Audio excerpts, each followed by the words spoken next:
मुगलों ने हमारे देश पर करीब 300 सालों तक शासन किया। इन 300 सालों में मुगलों ने ऐसी तरक्की की कि वो दुनिया की सबसे अमीर सल्तनत के मालिक बन बैठे। इन्हीं के शासनकाल में 18वीं सदी की शुरुआत में भारत पूरी दुनिया का 28% इंडस्ट्रियल प्रोडक्शन करता था। उस दौर में मुगलों से अमीर पूरी दुनिया में कोई नहीं था। लेकिन सोचने वाली बात है कि मुगलों के पास इतना सारा पैसा आता कहां से था? आखिर मुगल राजाओं की कमाई होती कैसे थी? आज के इस वीडियो में हम इन्हीं सवालों के जवाब देंगे, तो वीडियो को अंत तक जरूर देखिएगा, क्योंकि अपना इतिहास नहीं जानोगे तो खुद को कैसे पहचानोगे। नमस्कार, मेरा नाम है सिद्धार्थ सिंह और आप देख रहे हैं हिस्ट्री कनेक्ट। बाबर द्वारा मुगल सत्ता की स्थापना के बाद से 300 सालों तक भारत की राजनीति और अर्थव्यवस्था मुगलों के इर्द गिर्द घूमती रही। अब सोचने वाली बात है कि इतनी बड़ी सत्ता चलाने को उनके पास पैसे कहां से आते थे। देखिए, चाहे मुगल हो या फिर उनसे पहले के राजा, प्राचीन काल से लेकर मध्यकाल तक राजाओं को सबसे ज्यादा पैसा मिलता था टैक्स से, और ये टैक्स सबसे ज्यादा मिलता था खेती से।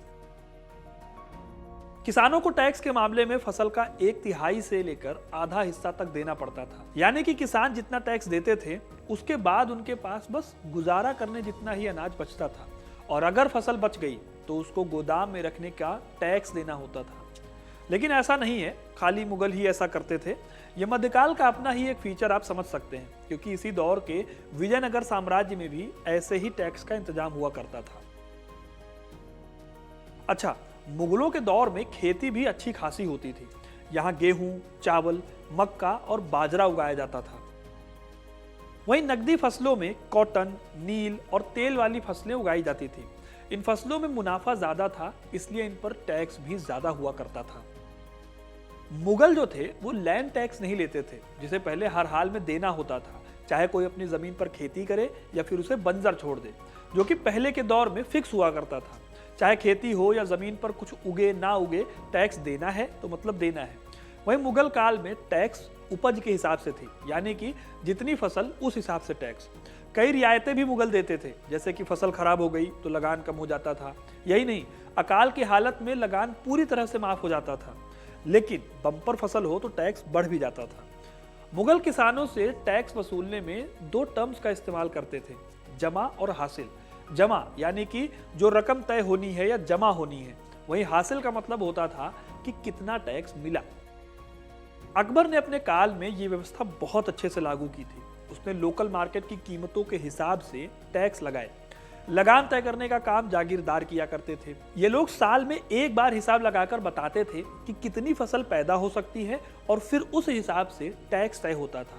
इस बीच अगर कोई फसल खराब हो जाती तो 12.5% जमीन को लगान से पूरी तरह से मुक्त घोषित कर दिया जाता।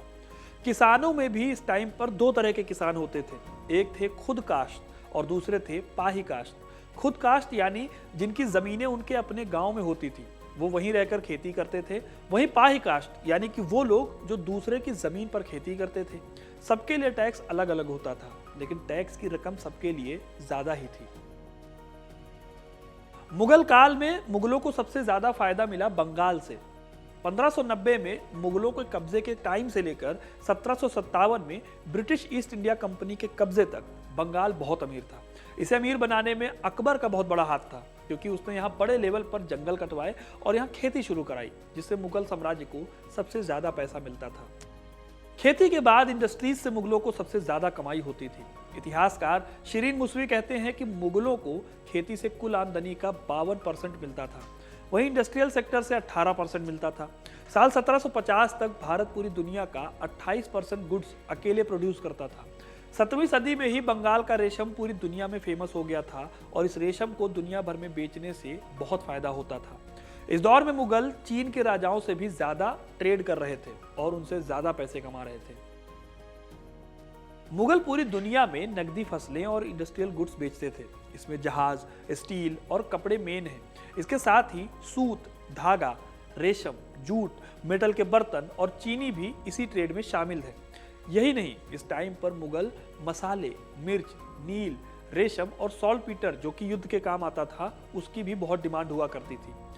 17वीं सदी के अंत से लेकर 18वीं सदी की शुरुआत तक मुगल भारत में ब्रिटिश कंपनी 95% का आयात करती थी, और अकेले बंगाल सूबा प्रांत में एशिया से डच आयात का 40% आयात हुआ करता था।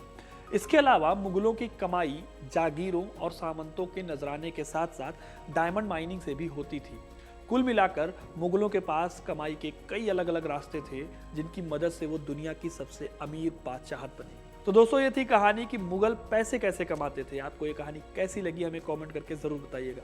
वीडियो अगर पसंद आई है तो इसे लाइक और शेयर करना ना भूलें और ऐसी तमाम इंटरेस्टिंग कहानियों के लिए हिस्ट्री कनेक्ट को सब्सक्राइब जरूर करें। धन्यवाद।